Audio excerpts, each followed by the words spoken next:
Halo Sobat Berkelana, kembali lagi bersama aku Amelia di podcast kesayangan kamu. Dan mungkin podcast kali ini agak berbeda ya dari biasanya, karena kalau biasanya kita bertemu via suara, sekarang itu agak spesial ya. Jadi episode kali ini kita bertemu via video gitu. Di episode ketiga kali ini tentunya ini lebih spesial ya. Nah, dengan podcast yang spesial, tentunya kita bakal kedatangan tamu yang spesial juga. Spesial untuk sharing-sharing pengalamannya bersama kita semua untuk mengetahui apa sih sebenarnya kelebihan dari komunikasi kayak gitu. Yuk ikutin terus. Kali ini aku udah sama narasumber aku, dan kebetulan narasumber ini temen aku sendiri. Dia juga ada di bidang komunikasi kayak gitu. Hai, Halo. hai. Aku buka masker dulu ya. Boleh. Nah, karena sekarang masa pandemi COVID-19, kita itu harus benar-benar menjaga imun kita gitu ya. Jangan deh coba-coba keluar hanya untuk sekedar main, dan walaupun emang kita ketemu kayak Bener banget gini, sih, bener banget. iya, kita tuh harus tetap pakai masker gitu ya. Iya. Dan jangan lupa juga untuk jaga jarak, mencuci Iya. tangan, Iya. dan jangan lupa pakai masker dan bawa hand sanitizer juga kalau keluar. Penting banget gitu. Nah, sekarang kenalan dulu nih sama narasumber kita. Kak, kenalin dulu. Halo, nama aku Yulia Nurrohmah, biasa dipanggil Yulia. Aku mahasiswi semester 4 di International Women University. Ada yang tahu gak sih? Itu tempatnya di Bandung. Itu kampus baru sih, baru beli 10 tahun. Jadi emang banyak yang belum tahu juga gitu. Bahkan orang-orang Bandung sendiri juga belum tahu juga. Kegiatan kakak apa nih sekarang? Kegiatan aku kuliah di rumah sama. Karena kan daring ya? Iya, karena kan semua kampus juga kuliah di rumah semenjak bulan Maret ya, kalau nggak salah ya. Iya. Semenjak Hampir setahun ya iya, kita. hampir setahun di rumah. Mungkin dari siswa SD, SMP, SMA juga masih di rumah sih gitu. Iya.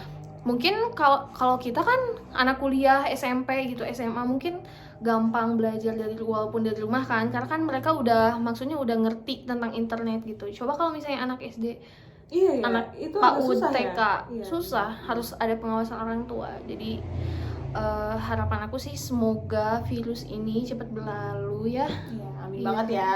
Nah, selama memang sekarang masa pandemi nih, jadi kita lebih baik di rumah aja nih, sebisa mungkin nih kita belajar dari rumah gitu. Kakak nih sebagai mahasiswa, kenapa nih kakak pilih jurusan bidang komunikasi di Universitas International Women ya? Iya. Ya, di Bandung. Kenapa nih kak? Karena cakupan komunikasi itu luas, menarik juga untuk dipelajari. Mungkin orang-orang bilang, wah komunikasi itu cuma ngomong doang gitu, lagian gampang juga buat ngomong doang. Banyak kok mahasiswa atau misalkan orang-orang yang gak kuliah di jurusan komunikasi, mereka public speakingnya bagus, itunya bagus. Tapi aku pengen yang lebih gitu dari ilmu komunikasi tuh, pengen lebih dalam tahu gitu tentang komunikasi itu gitu, apa artinya komunikasi. Dan kan di komunikasi juga kita mempelajari etika bener gak sih, etika bener, komunikasi. Apalagi di jurnalis Iya. ada yang namanya ini etika jurnalistik ya gak sih. Oke, iya. Kayak etika profesi, kode etik istilahnya, kayak gitu. Terus lagi emang yang menarik untuk dipelajari juga sih dari komunikasi, semua bahasan komunikasi. Di semester aku yang keempat ini aku tuh banyak belajar banget tentang komunikasi gitu, bukan hanya tentang public speaking doang, gimana cara kita ngomong di depan orang, tapi ada yang namanya psikologi komunikasi. Kita tuh kan jadi tahu ya, Iya. maksudnya gestur orang gitu kan. Kita komunikasi itu bukan soal ngomong aja kan, Iya, ngomong doang, tapi ada yang namanya komunikasi simbolik ya nggak sih. Iya. Dan dari ekspresi juga itu udah dinyatakan komunikasi kan, bener Iya. nggak sih. Jadi kita tuh bisa menilai orang dari gesturnya juga kan, Iya. nggak hanya dari omongan gitu. Karena kadang omongan sama gerak badan itu beda gitu, beda arti karena beda gerak juga gitu, ngerti nggak sih? Iya Gitu kan? kebetulan muka aku jutek kan, Iya, jutek. betul. Jadi kalau misalnya marah nih, orang marah kan nggak mungkin juga gitu. Maksudnya gini, kadang kalau misalnya orang marah kan orang tipikal orang itu kan beda-beda. Ada yang Iya. misalkan marah dia langsung ngomong terus biasa aja. Ada juga orang yang emang dia marah tapi dia diem. Iya, Nah itu lebih serem ya kak, ya nggak sih? iya lebih serem, tapi dari ekspresinya juga kan udah kelihatan komunikasi gitu. Iya, Jadi beda. cemberut gitu Iya, atau apa, itu iya. juga komunikasi. Terus lagi rambu-rambu lalu lintas di jalan kan, itu juga sudah Mengartikan komunikasi juga iya ya, betul nggak sih? misalkan kayak lampu merah tuh berhenti kayak Iya, gitu-gitu. betul. Jadi emang banyak banget cakupan komunikasi, bukan hanya kita ngomong gini kayak gitu, bukan hanya gitu. Jadi aku pengen mempelajari lebih dalam tentang komunikasi itu sendiri gitu. Tadi dari banyaknya bidang di komunikasi gitu, kayak ada PR, ada jurnalis, ada kreatif juga nih. Kakak kalau misalkan bekerja di sebuah perusahaan gitu, pengen di bidang apa sih gitu? Jujur aja ya, karena kan di kampus aku nggak ada sampai sekarang sampai semester 4 nggak ada konsentrasi untuk masuk ke jurnalis atau PR kan. Mungkin kalau komunikasi di kampus lain tuh ada semester 5 kalau nggak salah ya, dibagi dua gitu konsennya. Kamu mau masuk mana nih, mau masuk PR atau jurnalis? Nah di kampus aku tuh nggak ada, jadi aku belajar dua-duanya. Tapi mungkin nanti untuk bekerja aku maunya sih lebih ke jurnalis, karena kayak dengan karakter aku yang seperti ini, yang riweuh, yang rusuh, aku tuh kayak gak bisa gitu kerja cuman hanya diem doang gitu depan komputer tiap hari gitu, pergi pagi pulang sore. Aku pengen kerja aku tuh ada karya gitu, ngerti gak sih? Kan kalau misalnya jurnalis kan bikin berita gitu, dibaca gitu, nambah pengetahuan juga untuk masyarakat sekitar gitu. Jadi aku pengen, kayaknya sih memang lebih menarik untuk ke jurnalis gitu. Tapi kadang gini loh, kita tuh kan merencanakan nih dari awal kuliah, wah gue pengen masuk ini, pengen masuk itu. Kadang nanti setelah lulus tuh ketarik ke hal-hal lain gitu. Bisa aja kan, kan sekarang banyak anak-anak komunikasi yang kerja di perbankan gitu, ya yang memang bukan apa sih, bukan namanya teh, bukan fashionnya gitu. bukan di passionnya, bukan gitu. Tapi kadang misalkan anak komunikasi kerja di perbankan yang memang keluar jurusan gitu setelah kuliah tuh, ngerti gak sih? Kayak anak teknik, anak peternakan kan kebanyakan di bank juga gitu. Iya sih, betul. Intinya kalau kakak itu pengen sebuah pekerjaan yang menghasilkan seni gitu ya, sekalian mengeksplor pengalaman dan survei diri gitu ya. Betul. Terus kalau misalnya ini kan tadi kamu nanya ke aku apa sih gitu, kamu nanti mau kerja apa sih selalu. Kalau kamu sendiri gimana? Kalau aku nih ya, sahabat berkelana, aku tuh pengennya di PR. Kenapa sih PR? Karena kalau kayak PR tuh sebuah jembatan antara perusahaan dan klien gitu. Menurut aku sih jadi PR itu adalah sosok yang penting dalam sebuah perusahaan. Kayaknya perusahaan tak akan berjalan lancar kalau nggak ada PR gitu sih kak, menurut aku. Bener gak sih menurut kakak? Iya betul juga ya, karena PR tuh menurut aku paling penting gitu, iya nggak sih? Iya. PR tuh kan selain menjembatani antar perusahaan keluar juga kan, dia juga menjembatani komunikasi dari pemimpin ke pegawainya. Iya, gitu. jadi di intens juga gitu di dalam perusahaannya juga tetap terpakai gitu ya, bukan keluar aja kayak gitu sih kak. Gitu sih kalau aku. Nah, tadi kakak ada yang ngomongin passion ya. Passion dari sebuah pekerjaan. Nah, kalau misalkan kakak nih, kan tadi pengen jurnalis nih atau PR. Seandainya nggak ada di passion kakak nih, kakak misalkan menjadi kreatif, nah gimana nih? Tadi kan aku bilangnya dari awal, kadang kita kuliah juga udah nentuin gitu, wah aku pengen masuk ke sini jurusan ini, nanti udah kerja gue mau jadi ini. Kadang nggak selamanya seperti itu gitu. Anak teknik juga banyak kan yang masuk perbankan gitu, ya nggak apa-apa juga. Artinya kalau misalnya aku nanti setelah lulus nggak jadi jurnalis pun jadi yang lain gitu ya, asal itu bisa mendapat ilmu baru dan belajar hal-hal baru, kenapa enggak gitu. Tapi sih emang sangat penting kerja di passion, karena kan nih ada quote dari Ridwan Kamil, pekerjaan yang paling baik itu adalah hobi yang dibayar, kira-kira begitu sih gitu. Jadi kitanya juga bakal ikhlas ya, bakal sukarela gitu mengerjakan hal tersebut. Betul. Bakal apa ya? Bakal enak aja gitu kerjanya, kayak nggak ada beban gitu. Wah, Iya. karena aku suka nih gitu. Ya happy terus ya Iya, dalam happy kerjanya terus, iya ya. betul. Kalau menurut pandangan kamu sendiri gimana? Kalau misalnya nih kamu nih udah jadi anak komunikasi, udah belajar banyak hal dari komunikasi, tahu-taunya kerjanya misalkan bukan di bidang komunikasi, gimana kalau kamu? Kalau aku sih sebenarnya nggak apa-apa juga ya, karena istilahnya kita berkuliah untuk mencari sebuah pengalaman dan pengetahuan ya. Mungkin pengalaman yang baru akan menimbulkan pengetahuan yang baru juga. Iya. Kayak bakal ya udah, jadi ini tahu itu tahu, jadi istilahnya multitasking gitu kitanya, jadi segala tahu gitu. Kalau aku sih, menurut aku gitu, jadi nggak apa-apa sih kalau misalkan emang bukan passion aku gitu. Selagi akunya juga mau gitu melakukan itu ya gitu. Nah, untuk hal baru, apa sih yang baru kakak ketahui setelah kakak berada di bidang komunikasi? Banyak hal ya, emang sih kalau komunikasi itu kan basicnya ngomong ya, kita ngomong gitu. Ada beberapa hal yang emang aku ketahui setelah aku jadi mahasiswa ilmu komunikasi. Contohnya kayak strategi marketing. Marketing, Iya.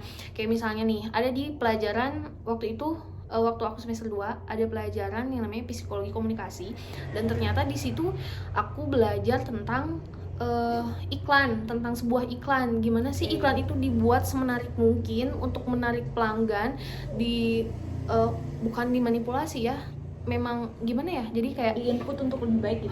di input untuk lebih baik, dan jadi ini, jadi Orang tuh mau gitu ya, gitu ya. jadi layak untuk jadi konsumsi publik gitu. Ngerti nggak sih? Iya. Ada yang namanya etika pariwara, dan itu membahas tentang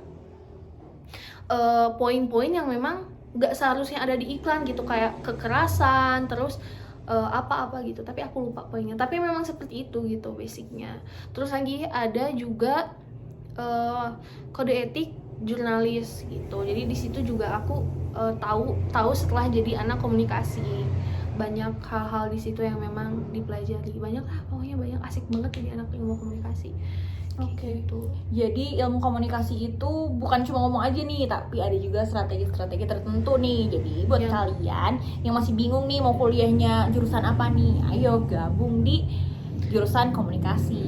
Nih, hal apa sih yang bikin menarik gitu di bidang komunikasi tuh? Banyak hal ya, karena kan gini, orang yang emang bisa ngomong biasa sama orang yang emang mempelajari ilmu komunikasi itu beda, mereka akan beda. Kayak misalnya orang yang hanya bisa ngomong di depan umum sama yang punya udah mempelajari tentang ilmu komunikasi gitu, Iya, betul. akan beda. Beda. Contohnya kayak misalkan orang yang emang bisa mempelajari komunikasi, yang udah gitu mempelajari komunikasi itu, dia kalau ngomong tuh kan mungkin lebih beretika, Lebih dijaga. iya, lebih dijaga juga, lebih memilah-milih bahasa untuk jadi konsumsi publik gitu. Banyak kok orang yang emang dia terbiasa ngomong di depan umum gini gitu, tapi dari segi bahasanya masih jelek gitu, ngerti nggak sih? Ada misalkan bahasa kotor, bahasa kasar gitu, maaf aja ya gitu. Iya. Tapi memang betul sih, ini kenyataan gitu. Bahkan di sekitar aku pun ada gitu orang yang seperti itu. Kayak aku mikirnya, ini orang sering ngomong di depan umum, tapi kok bahasanya gitu, nggak ini juga, nggak dijaga gitu. Istilahnya tuh nggak sesuai sama porsinya gitu ya, karena kan kalau misalkan komunikasi tuh sama anak kecil gimana, sama orang tua akan gimana, beda, atau beda sama klien gimana, betul iya, nggak sih? akan Iya, beda iya, cara beda. komunikasinya, teknik komunikasinya. Makanya itu tadi aku bilang kan, aku bahas kan tentang psikologi komunikasi, di situ juga kita mempelajari gitu, Iya, betul. detail-detailnya gimana komunikasi sama anak-anak, gimana komunikasi sama orang tua atau sebaya, kayak gitu. Sekarang aku mau nanya, apa sih harapan kakak gitu buat orang-orang komunikasi gitu, buat anak-anak komunikasi nih? Kalau ditanya harapan pasti banyak ya, tapi aku bakal bilang beberapa harapan aku. Yang pasti sih harapan aku untuk orang-orang komunikasi, anak-anak komunikasi gitu, tetap bisa menjaga etikanya dalam berbicara di depan orang lain gitu. Kayak misalkan tetap bisa ngejaga etika komunikasi yang baik, tetap bisa untuk bisa memanfaatkan ilmu komunikasi itu dengan baik, apa yang dia pelore peroleh cadil ya, peroleh setelah kuliah gitu. Contohnya kayak gini, kan aku tadi bilang aku pengen jadi jurnalis kan, gitu. Aku harap sih sebagai jurnalis juga tetap memperhatikan kode etiknya, kayak misalkan hoax tuh kan adalah sebuah pelanggaran dari komunikasi ya. Hoax tuh kan bahaya banget kalau misalnya hoax orang percaya hoax hoax tersebar di masyarakat luas gitu kan, bahaya banget karena kan berita tuh bisa membentuk opini masyarakat kan. Ketika kita sebagai jurnalis tidak bisa untuk menyaring hoax, tidak bisa menempatkan posisi kata-kata yang enak dibaca, posisi kata-kata yang baik untuk dibaca masyarakat, itu sangat bahaya gitu. Apalagi kalau misalnya masyarakat percaya hoax itu sangat merugikan sekali, dan bahkan juga bukan hanya untuk masyarakat merugikannya, tapi untuk diri jurnalis sendiri gitu, karena kan itu bisa dituntut kayak gitu. Terus lagi harapannya juga istilahnya jurnalis harus lebih pintar gitu ya dalam memilih. Iya betul, dalam apa yang mau jadi kontennya gitu. Apa yang dia dapat, apa yang dia tulis, apa yang dia sebar tuh harus disaring kembali, disatukan dan disaring kembali juga. Harapannya apa lagi ya? Jadi harapannya untuk yang berkomunikasi itu jujur lah ya nggak sih Kak? Iya, jujur yang terakhir nih Kak, pertanyaan terakhir. Apa saran Kakak untuk orang-orang yang baru mau belajar berkomunikasi di bidang komunikasi gitu? Saran aku sih tetap mau belajar, tetap untuk berani mengekspresikan diri di depan orang-orang, berani untuk berbicara, berani untuk speak up, berani tampil dan pede aja gitu untuk bicara tentang apapun, karena ilmu komunikasi itu kan luas cakupannya, sangat luas sekali.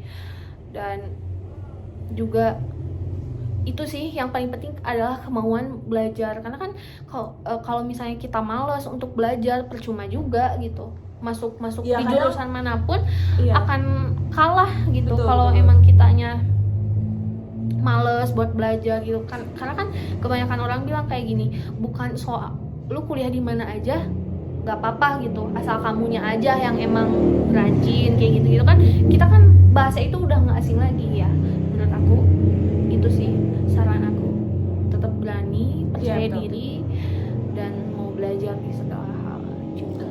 Rendah diri, berarti istilahnya jangan sombong, dan kalian tuh harus tetap mau belajar. Jangan karena kamu merasa udah pinter, kamu nggak butuh ilmu yang lain. Iya betul. Salah, karena ilmu itu banyak banget gitu. Iya nggak sih Kak? Iya. Dan satu hal aku pernah gini, satu hal yang aku ingat dari dosen aku, namanya Bu Amelia juga. Amelia Setiawati. Ibu itu berpesan sama kita gitu, sama anak-anaknya, ketika kalian meremehkan ilmu itu nggak akan masuk kemana, ilmu itu nggak akan masuk sampai kapanpun ke otak kalian. Gitu. Betul. Jadi tetap mau belajar juga. Intinya sih rendah diri gitu, jangan sombong kayak gitu. Nah, mungkin sobat berkelana, podcast kali ini cukup sampai di sini, dan sampai jumpa di podcast selanjutnya gitu. Semoga ketemu lagi kita ya. Karena kita berkelana dengan pengalaman. Dadah.